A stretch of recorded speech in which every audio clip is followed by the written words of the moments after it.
Est-ce que tu fais un burn-out ? Est-ce que tu es en dépression ? Est-ce que tu es tout simplement fatigué, mais voilà, une fatigue passagère ?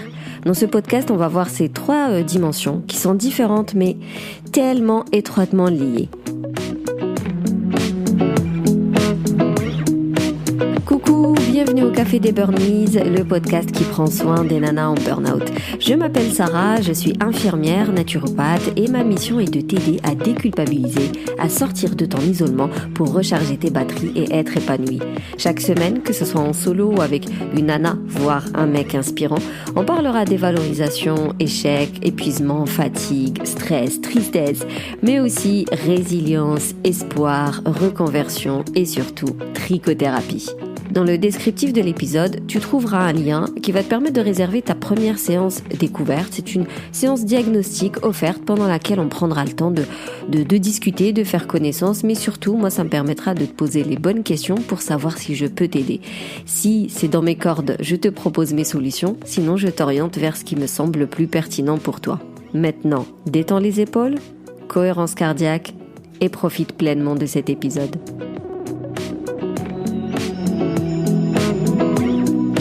Tout le monde a vécu dans sa vie des phases de fatigue intense et puis il y a ce qu'on appelle la bonne fatigue, genre tu fais du sport, t'es épuisé, tu tiens plus sur tes genoux, t'es courbaturé comme pas possible mais t'es bien dans ta peau, t'es contente, t'as quand même de la sérotonine alors que tu es fatigué.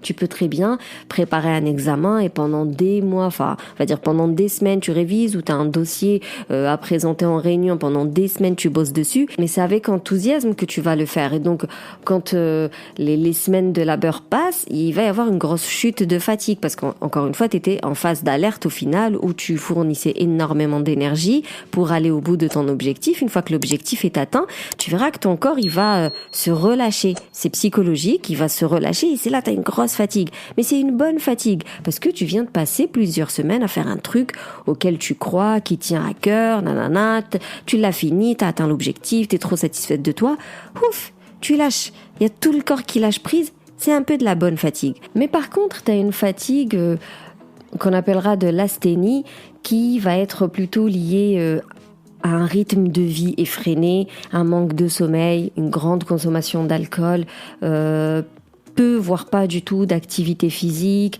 beaucoup de sédentarité, une mauvaise alimentation, de l'anxiété, de la dépression, de l'angoisse, du stress. C'est, on va dire, une fatigue qui est liée à d'autres problèmes. Voilà. C'est pas parce que j'ai fourni beaucoup d'énergie pendant plusieurs jours, donc je suis fatiguée. Ça, j'ai envie de dire, c'est logique.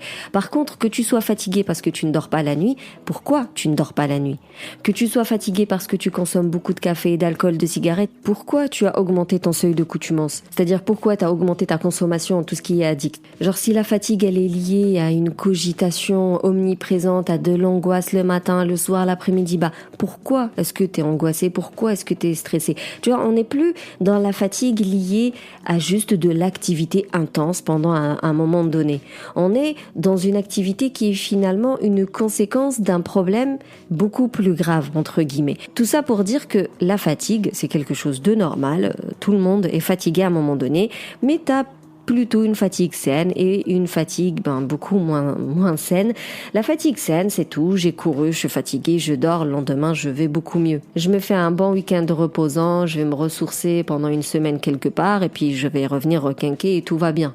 Une fatigue saine, elle a beau durer des semaines, elle va pas impacter ton humeur. C'est-à-dire que tu vas pas devenir irritable sur le moyen, voire le long terme. Tu vas pas détériorer tes rapports avec les autres. Tu vas rester quand même patiente patiente entre guillemets, bienveillante, bref, tu vas rester toi au final, tu vas rester toi avec tes qualités quand t'es avec les autres. Une fatigue saine, elle aura pas d'impact sur ton alimentation. Tu vas continuer à manger correctement. En fait, c'est ça, c'est une fatigue saine, c'est juste la fatigue. Tout le reste est plutôt correct. Ta tête, elle est bien dans sa peau, tu gardes toujours tes routines self-care, tu continues à lire, tu continues à voir du monde, t'apprécies le matin, tu te lèves, tu vas au boulot, même si tu sais qu'en ce moment, il y a beaucoup de travail au boulot et tout, mais tu y vas quand même avec le smile. C'est ça, quelque part, une fatigue saine. C'est que elle est juste liée à de l'énergie que tu vas aller déstocker de façon, encore une fois, intense, mais tout le reste est plutôt correct. Tout va bien. La fatigue un peu malsaine, c'est parce que tu es angoissé que tu es fatigué.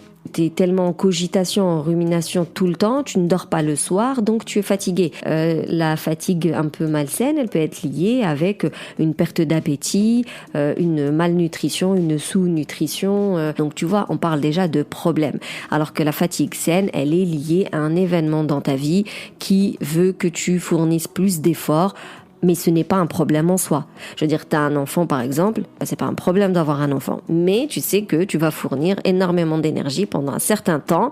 Donc si tu n'es pas à l'écoute de ton corps quand il te dit vas-y lève le pied, oui là on risque de rentrer dans les problèmes. Mais sinon à la base, c'est quelque chose de normal, tu as un nourrisson, il va falloir fournir beaucoup plus d'énergie.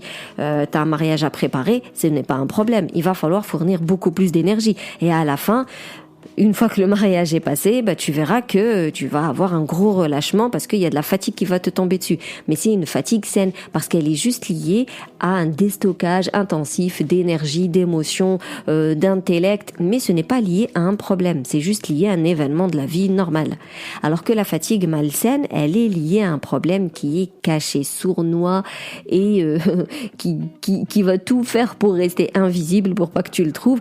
La fatigue saine, tu vois, la fatigue passagère, si tu revois un peu ton alimentation, que tu mets un peu plus de vitamine C, un peu plus de vitamine B, des antioxydants, tu vois que tu manges genre bien de la protéine, qu'elle soit végétale ou animale, que tu mettes beaucoup de légumineuses.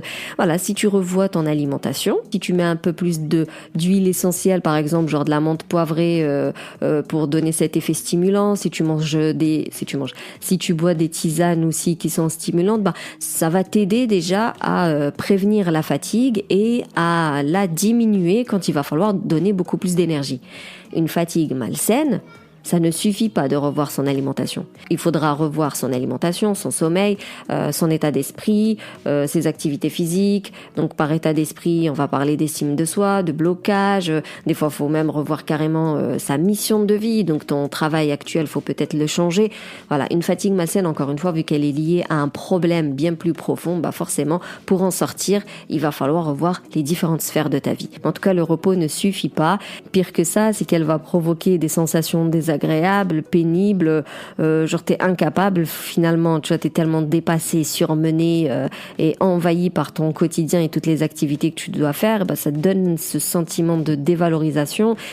Tu vas vraiment souffrir d'un déséquilibre entre ce que tu dois accomplir et ce dont tu es capable de faire, parce que plus t'es asthénique, plus t'es à la bourre et plus tu vas vouloir fournir plus d'efforts pour ne plus être à la bourre, sauf que fournir plus d'efforts, ça va alimenter plus ton asthénie et puis au fur et à mesure, à un moment donné, tu vas tomber dans la faiblesse, dans la perte de force, des incapacités intellectuelles. Quand je parle d'épuisement cognitif, c'est ça, c'est que le raisonnement devient difficile, c'est oh là là, les maths, même prévoir devient compliqué. Dès qu'on t'appelle et on te demande un truc, t'as l'impression qu'on t'en a demandé 15 000 parce que tu comprends, j'en ai déjà 25 000 sur le feu.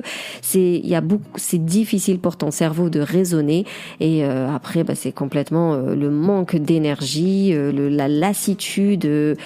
Ouais, c'est le terme, je me sens vidée. Voilà, c'est un terme qui revient très souvent quand on parle d'asthénie comme ça chronique. Et bien évidemment, elle n'est pas liée uniquement à du physique, mais il y a aussi la fameuse asthénie psychique, c'est-à-dire que tu ne dors pas. Il faut savoir que le manque de sommeil, c'est une torture pour l'esprit et pour le corps. Ce n'est pas du tout anodin et voilà, je peux me permettre de négliger mon sommeil. Tu peux mourir de manque de sommeil. Il y a un film d'ailleurs qui s'appelle Awake sur Netflix. Tu devrais le regarder parce que ça fait traverser les différentes étapes de l'insomnie. Genre du début jusqu'à l'hystérie et la mort, le décès. On peut mourir d'insomnie. Ce n'est pas quelque chose à prendre à la légère. Et tu vois, c'était pas prévu du tout. Je viens d'y penser là en faisant le podcast. Et si tu as déjà écouté mes podcasts, eh bien tu vois que dans ce que je viens de décrire comme fatigue là anormale, ça ressemble beaucoup au burn-out. Parce que, encore une fois, la fatigue normale, elle est liée, on va dire, à cette phase d'alerte où tu dois fournir des énergies plus. Sauf que ensuite, ton corps, il va t'envoyer des signaux pour te dire, c'est bon là, soit on a atteint l'objectif, je peux me relâcher, soit on n'a pas atteint l'objectif, mais je vais me relâcher quand même parce que c'est tout, j'ai donné ce que je pouvais donner. Toi, si tu es à l'écoute de toi-même, tu vas lever le pied à ce moment-là et donc tout va bien. Si tu n'es pas à l'écoute de toi-même, ce qui est le cas de 99,9% des gens. Et là, tu vas tomber dans la fatigue anormale. Donc, tu passes par cette phase de résistance où tu vas vider absolument tous tes neurotransmetteurs, toutes tes énergies. À un moment donné, toujours cette histoire de je me rends compte, je lève le pied, je ne me rends pas compte, hop, je tombe dans la phase d'effondrement où, comme je dis, les gens, ils bloquent devant la porte. Ils veulent sortir de chez eux pour aller au boulot, ils n'y arrivent pas. Ils veulent sortir du lit, ils n'y arrivent pas. Ils veulent monter dans la voiture, ils font des malaises dans le métro, ils pleurent dans les bureaux. Bref, vraiment, il y a cette phase d'effondrement où quelqu'un qui fait un burn-out, il sait qu'il a fait un burn-out. Là, on se pose plus la question. En fait, on se pose la question, est-ce que je suis en train de faire un burn-out lorsqu'on est dans la phase de résistance? Une fois que tu as fait la phase de rupture, tu le sais que tu as fait un burn-out. Parce que tu finis chez le médecin traitant, tu finis aux urgences, et puis la prise de conscience, elle est brutale, quoi. Tu tombes dans le bureau, t'exploses, et puis t'as cette paralysie par moment où tu n'arrives pas à avancer, tu n'arrives pas, tu bugs tel un ordinateur. Donc, quand on se pose la question, est-ce que je suis en burn-out ou est-ce que je fais juste une fatigue passagère? Il y a beaucoup de probabilités à ce que tu sois dans la phase de résistance, cette phase plateau là, entre le début et la fin du système d'adaptation au stress. Quand je te disais que la fatigue, le burn-out et la dépression, c'était 3 choses différentes mais étroitement liées, c'est que finalement elles s'enchaînent. C'est-à-dire qu'au début, tu as une fatigue passagère, tu ne la gères pas correctement, bim, tu peux tomber dans le burn-out. Tu ne le gères pas correctement, bim, tu peux tomber dans la dépression. Parce que finalement, la dépression, c'est quoi? C'est une grande tristesse, c'est un sentiment de désespoir, c'est une perte de motivation, c'est une diminution de tout ce qui est sentiment de plaisir. Du coup, t'as plus de sérotonine, en fait. T'as plus envie de faire les choses, t'as plus envie de partager les choses avec les gens. Il y a plus rien qui te fait kiffer, il y a plus rien qui te fait vibrer. T'as des troubles alimentaires, t'as des troubles du sommeil, t'as des pensées morbides, t'as des pensées négatives. Enfin, qui ne connaît pas les histoires de cadres qui se sont suicidés suite à des burn-out, à un harcèlement au boulot, à des objectifs intenables et tout ça. Donc, si, un burn-out qui n'est pas bien pris en charge, malheureusement, il peut pousser au suicide parce que finalement, tu rentres dans cette phase de dépression un peu sévère. Donc, on peut parler de dépression légère, de dépression modérée, de dépression sévère. Tout dépend des symptômes, en fait, et de l'impact de la dépression sur la vie d'un individu. C'est-à-dire que tu peux très bien avoir des dépressifs, mais qui sont cadres dans des entreprises et tout va bien.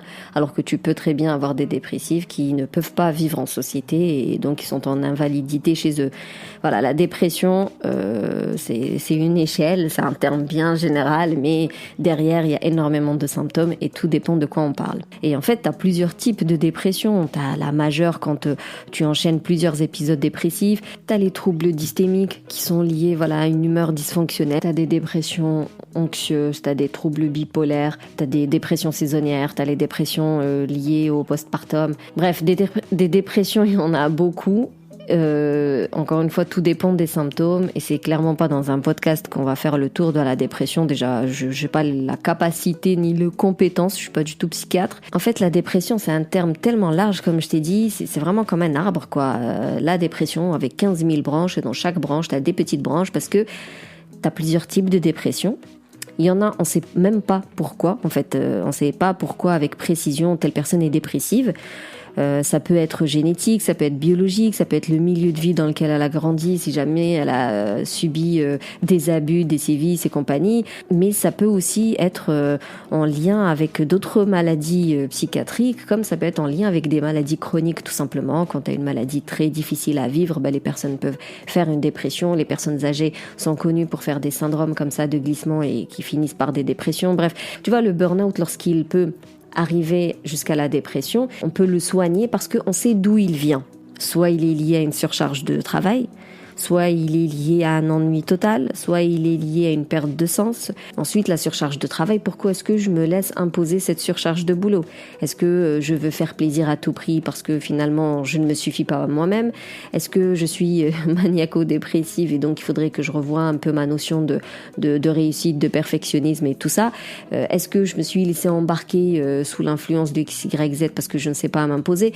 Est-ce que l'ennui, j'ai pas le courage de changer de taf et donc je vais aller revoir là aussi quelle est ma mission de vie pour être un peu plus en sécurité en choisissant ma nouvelle voie professionnelle. Perte de sens, je vais aller chercher mes valeurs, je vais aller retravailler mon estime de moi-même, je vais aller mettre un peu plus de créativité, de positivité dans ma vie. Donc voilà, pour résumer cet épisode, une fatigue passagère est liée à un événement dans ta vie qui nécessite plus d'énergie, plus de temps, plus d'attention. Et tu restes bien dans ta peau, en fait, tu restes bien dans ta tête, même si tu es fatigué. C'est-à-dire que ça n'altère pas ton rapport avec les autres, ça n'impacte pas ton humeur, ça n'impacte pas le temps aussi que tu te consacres. Voilà, t'es fatigué, certes, mais une bonne nuit de sommeil, bien pimper ton alimentation en vitamines, puis voilà, tu reprends le cours de ta vie, tout va bien. Une asthénie, elle peut soit être liée, donc une asthénie c'est une fatigue anormale, elle peut soit être liée à une maladie chronique, soit elle peut être liée à un problème. C'est-à-dire que tu vas vouloir dormir, faire des siestes, ça ne va pas te reposer. La fatigue sera toujours là. C'est une conséquence à un problème, donc il faut gérer d'abord le problème. Là, on commence à parler de burn-out par exemple. Tu es certainement dans la phase de résistance. Encore une fois, soit tu t'écoutes et là tu fais tout le travail de fond, tu revois ton alimentation, ton état d'esprit, tu revois tes routines self-care, tu revois ta mission de vie, ta voie professionnelle, tu revois beaucoup de choses. Et ok, il y a moyen de sortir de cette fatigue anormale, soit malheureusement tu vas faire la phase de burn-out, vraiment la phase d'effondrement. Mais en tout cas, lorsque tu fais vraiment le burn-out et qu'une fois de plus, tu ne t'écoutes pas, tu ne fais pas cet accompagnement pluridisciplinaire, tu prends pas en compte les différentes sphères de ta vie, voilà, tu te mets pas en mouvement, si tu laisses un peu traîner, et là, tu peux tomber dans la dépression.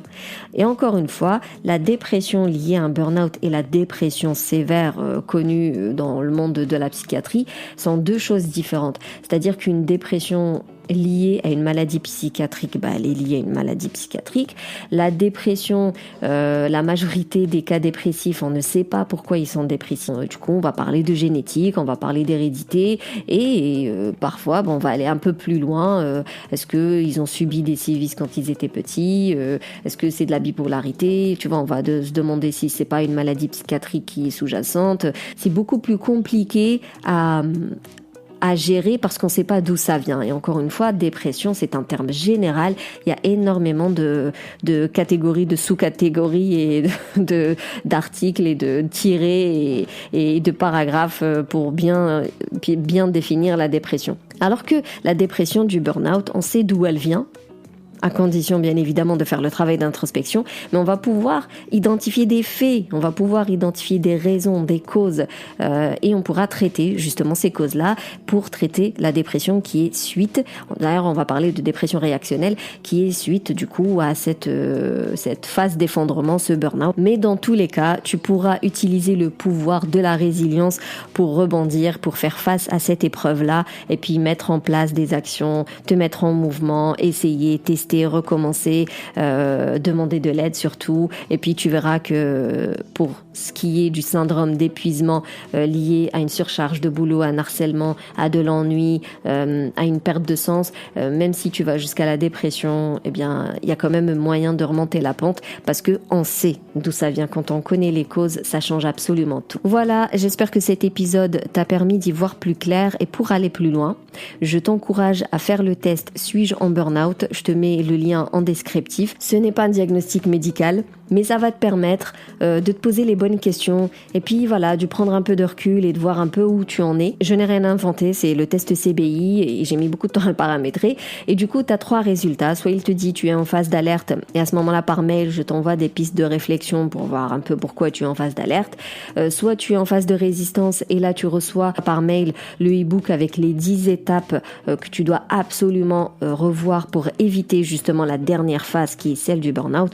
Soit malheureusement tu tombes sur là t'es cramé de chez cramé. À ce moment-là, je te conseille vraiment de réserver ta séance découverte avec moi pour qu'on puisse voir ce qu'on peut faire ensemble. Et bien évidemment, tu consultes ton médecin traitant parce que on parle de santé physique, on parle de santé mentale. Ce n'est pas juste du développement personnel pour être bien dans sa peau. Non, on parle d'un syndrome qui peut aller jusqu'à la dépression. Donc on prend soin de soi, même si ce n'est qu'un test, hein. Encore une fois, ce n'est pas un diagnostic, mais si il estime que tu es vraiment épuisé, eh bien c'est tout, tu te dis, il y a ce petit test qui me dit que je suis vraiment épuisé, je vais aller consulter un médecin traitant et je vais chercher maintenant qu'est-ce que je peux mettre en place pour aller mieux. Et moi personnellement, je t'encourage à réserver ta séance diagnostic avec moi. Merci plus pour ton écoute. Si tu veux soutenir le Café des Burnies, tu peux me laisser un avis, je le lirai aux prochains épisodes. Tu peux me mettre 5 étoiles sur la plateforme d'Apple Podcast. Ça permet de le rendre plus accessible à ceux qui en ont besoin. Tu peux d'ailleurs le partager plus